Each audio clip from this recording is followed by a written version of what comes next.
Hi, Zach. My name is Andrea. It's nice to meet you. Hello. Um, I am going to be your therapist for individual sessions for DBT. Has somebody talked to you about DBT before? I think we went through it last time. Okay. So, just to review some of the expectations for DBT, you are going to have to attend individual therapy once a week with me for an hour. You'll also have to attend group therapy, which is on Mondays for 2 hours, along with the assigned homework that comes along with DBT. Is this something that you think you are going to be able to manage? Can we rearrange our schedule between us two? I can make the Mondays, but I don't know if I can make every Thursday or not. Yes, that is something we can work on after our session, Okay. figuring out how we can get a schedule going. Yeah, I should be able to figure that out. Great. So part of the DBT process is homework that's going to be signed every week, and this is the diary card that I will have you fill out every week and that you need to bring to session with me. Okay? Every one of us two? I don't have to bring it to the group? Nope, just between the two of us. Okay. So what you're going to do is down on the bottom are skills that you are going to learn in the group therapy session. You obviously right now don't know any of these skills, but when you go to group on Monday, you'll find out, or you'll start some of these skills. Okay. So each week I want you to go through, or each day of the week I want you to go through and the skills you have learned, see how you've utilized them throughout the week. Okay. Does that make sense? Yep. Okay, so this needs to be completed before you come to therapy. Okay. If it is not completed, we will use our therapy time for you to complete the card. Okay. Okay? Yep. Okay.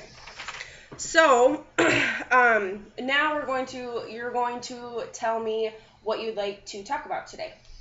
Well, at work, I yelled and pushed someone at work, so management kind of sent me to these things. Okay, so would it be fair to say that you're not here voluntarily? Not totally. No, it kind of came as a precaution or an aftermath of my actions before. Okay, so with that being said, do you feel like there's something to gain from these therapy sessions? I think there is, but I haven't found it yet, I guess, so we'll see how it goes, I guess. Okay, so what we're going to be working on in our therapy sessions will be correlating the skills you learn in group therapy um, to the real world, basically. So what you encounter on a day-to-day basis, we're going to incorporate the skills you use in group therapy to help you manage your emotions throughout the day. Okay. Yeah. Sound good? Yeah, sounds simple. Okay. So for our agenda today, we'll just talk about this incident at work. Okay. And we're going to do a chain analysis is what it's called. Okay. So basically what we're going to do is we're going to identify the problem, which you have said is lashing out at a coworker. Yep. And we're going to kind of pick it apart and see what happened before, if you had any vulnerabilities, and then how we can prevent it in the future. Okay. Okay? So I got my handy little paper here to kind of help us through the process. Okay. So can you tell me exactly what the problem behavior is? It was lashing out, yelling, and pushing someone at work. They weren't doing their job how I thought they should have been doing it, so I kind of stepped in and took charge, I guess, in a little inappropriate of a way. Okay. And why do you say it was inappropriate? Because you shouldn't push and yell at somebody at work. Right. We're all adults, and it's not fair to anybody else to see that or go through that. Okay. When did this event take place, or when did this happen? Oh, it's probably about a week and a half ago. I don't Okay. remember. Maybe like the 15th or something. And can you explain to me what led up to lashing out at the coworker? Well, I've seen him make this mistake a couple times, and the doctors are kind of getting on me too about it. So instead of helping him along through it, I just kind of took the reins and just kind of pushed him out of the way and said, "You're not doing it right." And I just figured I could do a better job than they could. Okay.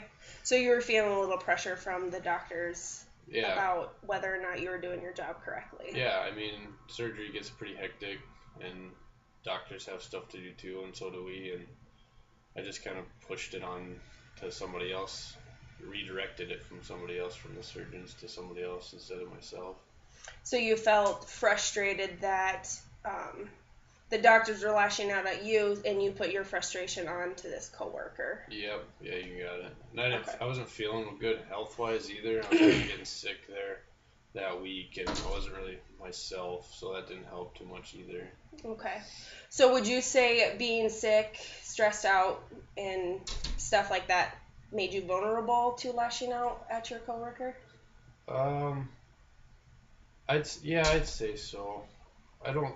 The probably being sick part probably didn't do too much of it, but like I did have a headache and stuff, so just kind of little things were getting to me that day. I didn't really think it through too much. I just kind of wanted it to all stop, I guess. I just wanted to go home and rest a little bit. How does being stressed out relate to being vulnerable? I think when you're stressed out, you put yourself in some awkward situations that you wouldn't normally find yourself in. Like, there's probably things, if I thought about it really hard, that I could have done before this to not be in that situation. But just being sick, I wasn't there clearly minded, and I don't know. I should really work on like stress relief too. Okay. So the next step in this worksheet is to talk about the actions, body sensations, your thoughts, events, and feelings associated with lashing out at a coworker. Okay. So, can you tell me the actions that took place? Pushing and yelling at a coworker. Okay. And what was your body physically feeling when that happened? I felt drained, and I kind of got like sweaty and clammy almost. Like I kind of started to tense up a little bit. Like just really wasn't feeling myself. So you could feel it like in your muscles, yourself tensing up Yeah, and becoming clammy and frustrated. I felt like an onset kind of coming. Like it started as kind of like getting sweaty and clammy, and then I got all tense and almost, I wouldn't say rigid like, but like I almost started getting pretty stiff and just didn't really know kind of what was happening. Well, it's great that you can identify those feelings physically, because those are going to be important in how those affect our thoughts as well. So now I want you to tell me, what were you thinking? You've kind of already said that the doctors were getting on you and you were just trying to kind of mellow the situation by just taking control. So can you tell me your thoughts, like what you were thinking? I was thinking more time? about during like the actual surgery of like what the next steps were, and I knew what the next steps were, and the other coworker didn't seem to know what they were. So in my mind, I just kind of took over because I knew what was going to happen next, and it seemed like they had no idea what was going to happen. As for like lashing out, I don't really know what I was thinking or why I did that. I don't know if it was an impulse or if I was getting anxious because the doctors are yelling at me, or I don't really know quite. So it's almost just like you snapped. Yeah. Like, is this something you would normally do? No, I've never done it before. Okay. And I don't know why, if it was just an accumulation of things that happened that day, or if it was like just a week's worth of stuff that kind of finally came out, because it was a pretty tough week at work. So I don't really know, but I've never done it before, or even I've never really even had the urge to do it before. Can you explain to me what a tough week at work looks like for you? We just had a lot of cases. Doctors weren't in the best moods. Everybody was kind of feeling under the weather too, and a lot of working on call. I mean, we were there till 3, 4 in the morning some nights working, and have to come back at 7 and start the whole thing over again. So I mean, everybody was just kind of ready to be done, ready for the weekend, and just relax and do nothing for a while. Okay. How, now that you've lashed out and you've had some consequences from that, how do you feel? I don't feel great. I feel like some of my coworkers don't trust me as much, and it was something that they shouldn't have to witness. It's surgery is kind of a big team sport, and if somebody does something what I did, they kind of distrust that person a little bit, which is something I don't want them to think.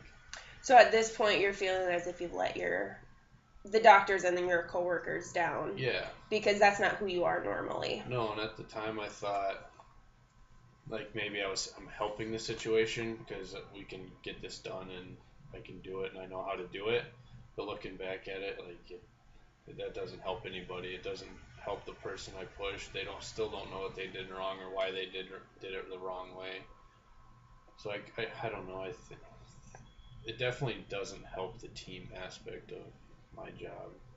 So from the sounds of it, it sounds as if maybe you should have helped your coworker through the situation instead of pushing him out of the way. Yeah, I know doctors a little better than he did at the time. I mean, he's still getting really well with them, but I know how to handle him a little bit better. So I could have just talked to him or like just kind of give us all a break. He's not all there today. He's got something going on at the home. I don't know what is going on in his mind either too, but I could have de-escalated the situation instead of letting it all get to me and acting out the way I did. So this is definitely like, even after the fact, it's been kind of a learning experience for you as maybe something, or have you thought about things that you can do for the next time? Yeah, I think that's what I would try to do. Like utilize this as a learning experience? Yeah, especially when I start getting that clammy sensation again and I start tensing up or something, I gotta just remember, like, take a couple deep breaths and just remember, like, what happened last time I felt like this. Try not to snap again and see what I can do to de-escalate it. If I can take some pressure off of him or try to take some pressure off of me by doing something or figure out a different way. So, what was the result of lashing out at your coworker? What were the consequences associated with it? Well, I got written up at work, and if you get written up more than once, they usually look at you for being, they could fire you, I guess, is what I'm basically trying to say. So this type of situation could actually possibly get you fired.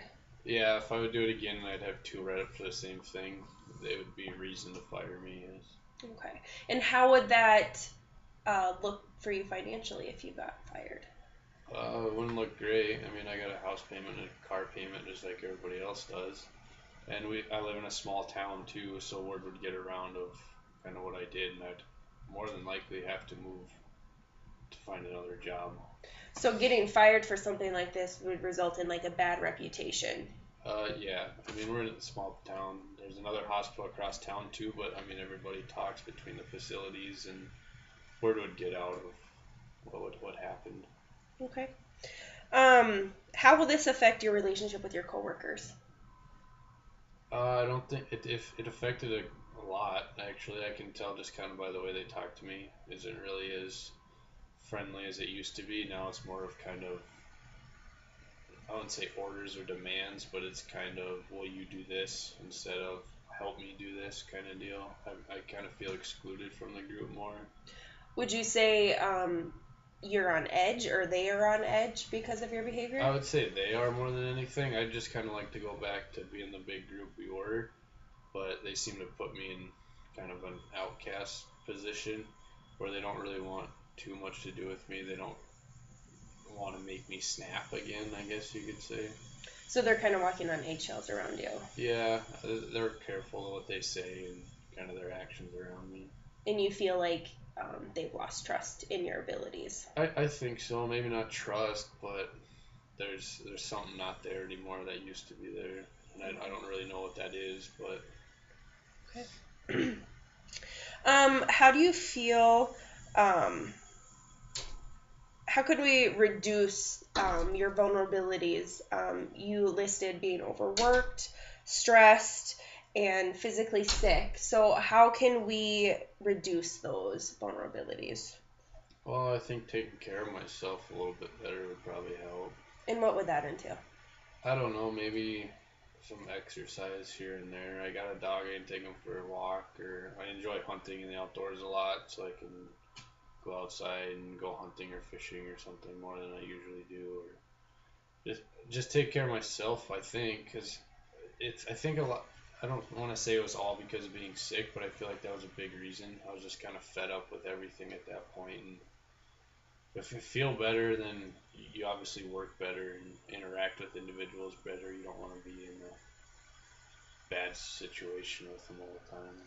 So I guess what I hear you're saying, in order to reduce some of these vulnerabilities, is that you like to get outdoors, and you like to spend time with yourself and your animals, and just getting outside and enjoying nature to kind of de-escalate yourself. Yeah, it'd be a thing to do. Maybe after work every day, I'd go for a walk, or even listening to music helps sometimes. So Those are great ideas. What are some things that we can do to prevent this from happening again?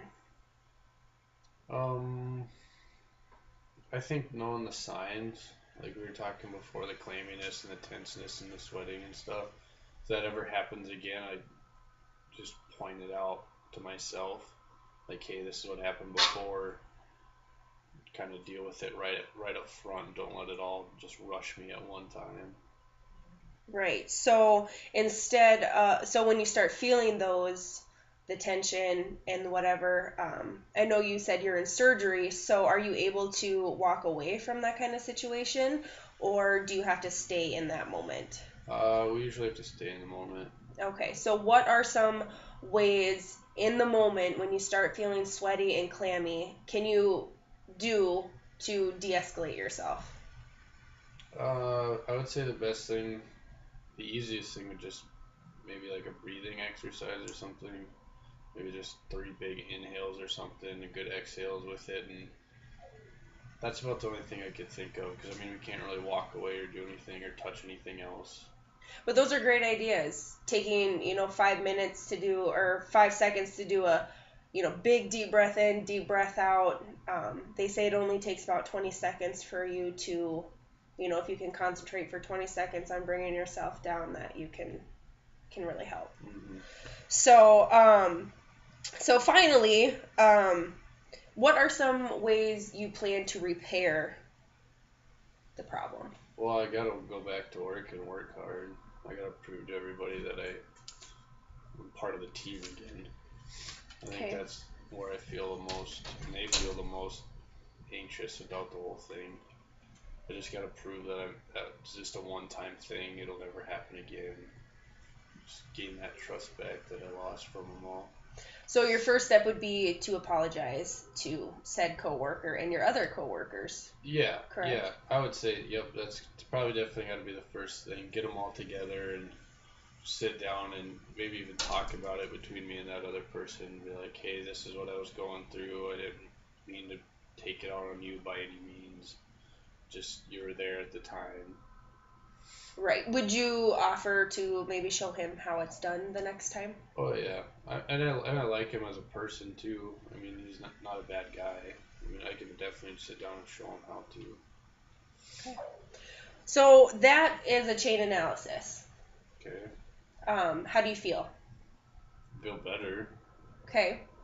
Are you able to see what the problem was, what led up to it, and how we can maybe prevent it the next time? Yeah, it gave me a good insight of kind of what happened at the moment and before and after. Kind of made you aware of those sensations or those feelings that led up to the behavior. Yeah. Kind of opens your eyes to, how do I want to say this? Open your eyes to just the events that occur in a situation like that. That every problem or situation has something that's leading up to it, or how we can change it for the next time. Yeah. So, I'm going to ask you some scaling questions now. So, on a scale from 1 to 10, 1 being bad, 10 being good, how do you feel the chain analysis worked? I'd say like an 8. Okay. I thought it worked pretty well. Do you feel, on a scale of 1 to 10 again, do you feel that this session was beneficial? Yeah, I'd say 10 probably. It really helped me to get some things off my chest. Okay. Do you feel more prepared for the week ahead? at work and preventing situations like this on a scale of 1 to 10? Yeah, 8. I About think 8. I think I'm more prepared to go into it. Just That's with pretty a high. positive outlook, I guess. That's good. That's a very high number. So, kind of identifying the problem and what led up to it seemed to be working for you. Yeah, so far. Great. So this is the kind of stuff we're going to be doing weekly Okay. in our therapy sessions. Kind of picking apart your weeks, your days, your behaviors, and how we can regulate your emotions associated with those behaviors. Okay. Within the group, you're going to learn skills, some mindfulness skills, distress tolerance, which will cover, crisis situations and how to get out of there without making them worse. You're also going to talk about emotion regulation, which is a little bit of what we did today. Okay. And then you're also going to work on interpersonal skills and how you communicate and work with others. So those are the 4 categories that you're going to work on in group therapy. And they're going to teach you several skills that you can use every day. Okay. Okay? Mm-hmm. So, for your homework this week, because every week there's going to be homework, like I mentioned before, the diary card is going to be important for you to fill out before our session. Okay. Like I said, if you don't fill this out, our therapy time will be used for that. Okay. Okay? And then I also want you to just get to all of your meetings this week. Group therapy is Monday for 2 hours, and then we'll schedule another session. Okay. For the weeks to come after this, I'll assign more homework as far as that is going to be associated with the skill that you've learned. Okay. Okay? Okay. Zach, do you have any other questions for me today? No, I think I'm good. Okay. Is there anything I can help you with before you leave? No, I don't think so. Just setting up that appointment probably. Okay. Sounds good. All right. Thank you. Yep.